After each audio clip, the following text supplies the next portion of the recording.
मोहम्मद यूनुस की शह पर बांग्लादेश के कट्टरपंथी बेकाबू हो गए। बांग्लादेशी जमात के लोगों ने मंदिर में घुसकर पुजारी की पीट पीट कर हत्या कर दी। साथ ही कट्टरपंथियों ने मंदिर से लाखों का चढ़ावा, देवताओं के गहने और दान पेटी से कैश लूट लिया। बांग्लादेश में हिंदुओं पर बेइंतहा जुल्म की दिल दहला देने वाली ये रिपोर्ट देखिए।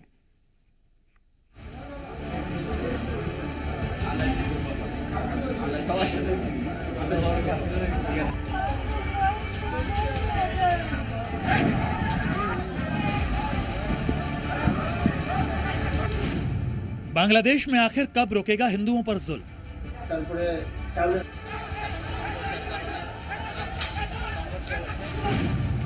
पहले खुलेआम हिंदुओं पर हमला, अब दिन दहाड़े हत्या।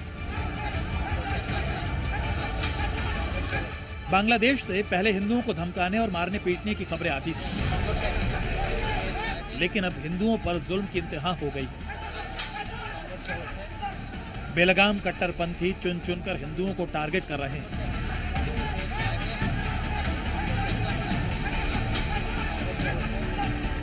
बांग्लादेश के नाटोरा से हिंदुओं पर जुल्म की बेहद हैरान और परेशान करने वाली खबर आई है। यहां केंद्रीय शमशान घाट मंदिर में कट्टरपंथियों ने पुजारी की हत्या कर दी। 45 साल के पुजारी तरुण दास नाटोरा के ही अलाईपुर के रहने वाले थे। तरुण दास ने 24 साल तक इसी मंदिर में सेवा की। ये तस्वीर बांग्लादेश के हिंदुओं की बेबसी की है। अब बांग्लादेश में कहीं भी हिंदू सुरक्षित नहीं है। न घरों में हिंदू महफूज हैं, न हिंदुओं के देवी देवता सुरक्षित हैं। जिहादियों ने मंदिर की दान पेटी और भंडार को भी लूट लिया। मंदिर के पैसे, पीतल के बर्तन सब लूट लिए। बांग्लादेश में हिंदुओं पर ऐसे हमले हर दिन हो रहे हैं और पुलिस कुछ नहीं कर रही है। हिंदू मंदिर के पुजारी की हत्या के बाद राजशाही से सीआईडी और पुलिस की टीम मौके पर पहुंची।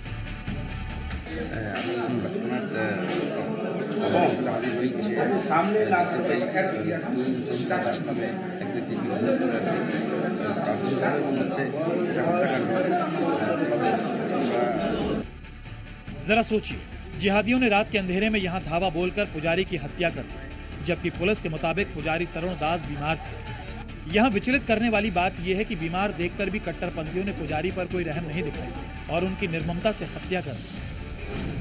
पुजारी के शव को देखकर ही समझ आता है कि कितनी बर्बरता के साथ उनकी हत्या की गई। हत्या करने से पहले उनके हाथ पैर भी बांध दिए गए थे। बांग्लादेश में हिंदुओं पर बढ़ते जुल्म को लेकर हिंदुस्तान के स्ट्रॉन्ग प्रशासन ने भी चिंता जताई। हम बांग्लादेश सरकार और सभी वहाँ पर अधिकारीगण, पुलिस इत्यादि से निवेदन करते हैं कि वहाँ के सभी नागरिकों को, विशेष रूप से अल्पसंख्यकों को पूर्ण रूप से सुरक्षा दी जाए। हमारे जितने भी वहाँ पर मंदिर हैं, जहाँ पर स्वेच्छा से सभी नागरिक अपने अपने धर्मानुसार प्रार्थना इत्यादि कर रहे हैं, उन मंदिरों की सुरक्षा हो, उन विग्रहों की सुरक्षा हो और उन भक्तों की सुरक्षा हो। जाहिर है कट्टरपंथियों के सामने मोहम्मद यूनुस बेबस नजर आ रहे हैं, जिससे हिंदुओं पर लगातार हमले हो रहे हैं। अभी हाल ही में भारत के विदेश राज्य मंत्री कीर्तिवर्धन सिंह ने संसद में बताया कि इस साल 8 दिसंबर तक बांग्लादेश में हिंदुओं और दूसरे अल्पसंख्यक समुदायों के खिलाफ हिंसा की 2200 घटनाएं हो चुकी है। ये आंकड़े बताने के लिए काफी हैं कि बांग्लादेश में अल्पसंख्यक हिंदू कितने बेबस हैं। बांग्लादेश में हिंदुओं के साथ हो रहे अत्याचारों को लेकर मोहम्मद यूनुस की वैश्विक स्तर पर बेइज्जती हो रही है, लेकिन लगता है कि तानाशाह यूनुस को कट्टरपंथियों के इशारे पर नाचने की आदत हो गई है। इसलिए जमात के कट्टरपंथी हिंदुओं पर खुलेआम जुल्म कर रहे हैं। ब्यूरो रिपोर्ट, जी मीडिया।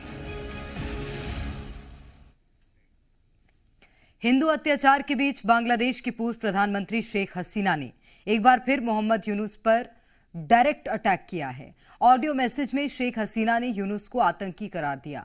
हसीना ने कहा कि बांग्लादेश में हिंदुओं के कत्लेआम का मास्टरमाइंड मोहम्मद यूनुस ही है।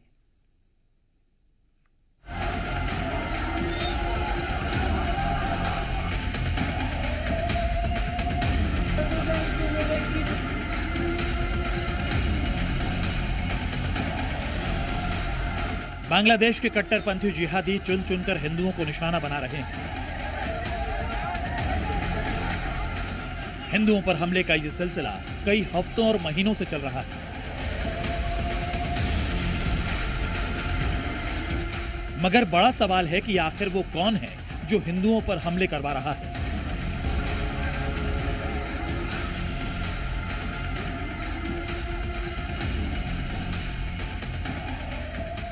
बांग्लादेश की पूर्व प्रधानमंत्री शेख हसीना ने सवाल का बहुत सॉलिड जवाब दिया। शेख हसीना ने एक ऑडियो मैसेज जारी करते हुए बांग्लादेश की यूनूस सरकार को आतंकी करार दिया। हसीना ने एक के बाद एक कई सारे खुलासे किए, जिससे मोहम्मद यूनूस की सरकार सख्ते में आ गई। अपने सबसे नए खुलासे में शेख हसीना ने साफ साफ नाम लेकर कहा कि हिंदुओं पर जुल्म के पीछे कोई और नहीं बल्कि बांग्लादेशी सरकार के मुखिया मोहम्मद यूनूस का हाथ है। यूनूस ही बांग्लादेशी हिंदुओं की हत्या के मास्टरमाइंड हैं। দুষ্কৃতিকারীদের হাত থেকে দেশকে মুক্ত করবার জন্য সকলকে যা কিছু আছে যেভাবে পারেন সেটা নিয়ে আপনারা এটা মোকাবেলা করবেন। আর বসে মার খাও না, এক গালে থাপ্পড় দিলে আর এক গালে দিতে হবে, তার পেটে দেওয়া না, পরিষ্কার কথা হয়। সবাই আমার নির্দেশটা আমি সেই নির্দেশই দিলাম। সুস্থভাবে প্রতিরোধ গড়ে তুলতে হবে। এই সুদখোর দুর্নীতিবাদ খুনি সেই মেটিকুলাসলি ডিজাইন করা মাস্টারমাইন্ড পুরি ইচ্ছা দিয়ে দেশকে ও দেশের মানুষকে বাঁচাতে হবে। তার ওই উপদেশটা এলাকার সবকটারই বিচার বাংলা মাটিতে রাখতে। यूनूस पर डायरेक्ट अटैक करते हुए शेख हसीना ने बांग्लादेशी अवाम से भी अपील की। हसीना ने एक बार फिर ऐलान किया कि कट्टरपंथियों, जिहादियों और आतंकियों के खिलाफ एकजुट होना जरूरी है। দুর্নীতিবাদ খুনি সেই মেটিকুলাসলি ডিজাইন করা মাস্টারমাইন্ড পুরি ইচ্ছা দিয়ে দেশকে ও দেশের মানুষকে বাঁচাতে হবে। তার ওই উপদেশটা এলাকার সবকটারই বিচার বাংলা মাটিতে আমরা করবো। এই প্রতিক্রিয়া আপনাদের সবাইকে দিতে হবে। जिहादियों को हिंदुओं पर जुल्म करने की शह देकर बांग्लादेश की यूनूस सरकार लंबे समय तक सत्ता में रहने की फिराक में है। अब तक ना तो चुनाव की तारीखों का ऐलान हुआ है, न ही इसकी कोई योजना यूनूस सरकार ने लोगों को बताई है। सरकार का सारा ध्यान शायद हिंदुओं के दमन और अत्याचार पर टिका है। इसलिए यूनूस सरकार ने कट्टरपंथियों को खुली छूट दे रखी है कि हर हिंदू का दमन करे, चाहे वो कोई भी हो, किसी भी वर्ग और समाज का हो।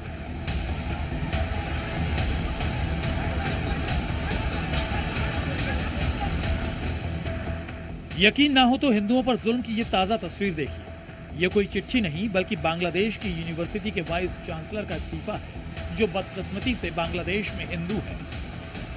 इनका नाम है प्रोफेसर सुवामोय दत्ता, जो कि ढाका की प्राइम एशिया यूनिवर्सिटी के वाइस चांसलर थे।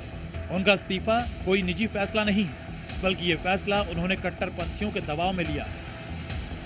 बांग्लादेश में ही ऐसे कई टीचर, प्रोफेसर, पत्रकार को चुन चुन कर इस्लामिक कट्टरपंथी टारगेट कर रहे हैं। उन्हें या तो इस्तीफा देने को मजबूर कर रहे हैं या उन पर अटैक कर रहे हैं ताकि वो डर से इस्तीफा दे दें। बांग्लादेश की गलियों में हिंदुओं का कत्लेआम अब सामान्य सी बात होकर रह गई है। जमात के गुंडे चुन चुनकर हिंदुओं पर हमले कर रहे हैं, घरों और मंदिरों को टारगेट किया जा रहा है और जिहाद समर्थित यूनूस सरकार चुपचाप तमाशा देख रही है। लेकिन शेख हसीना के खुलासों से साफ है कि हिंदू हत्या के mastermind Mohammad Yunus dirty game खेल रहे हैं और हिंदुओं को निशाना बनाने वालों को जानबूझकर शह दे रहे हैं। ब्यूरो रिपोर्ट, जी मीडिया।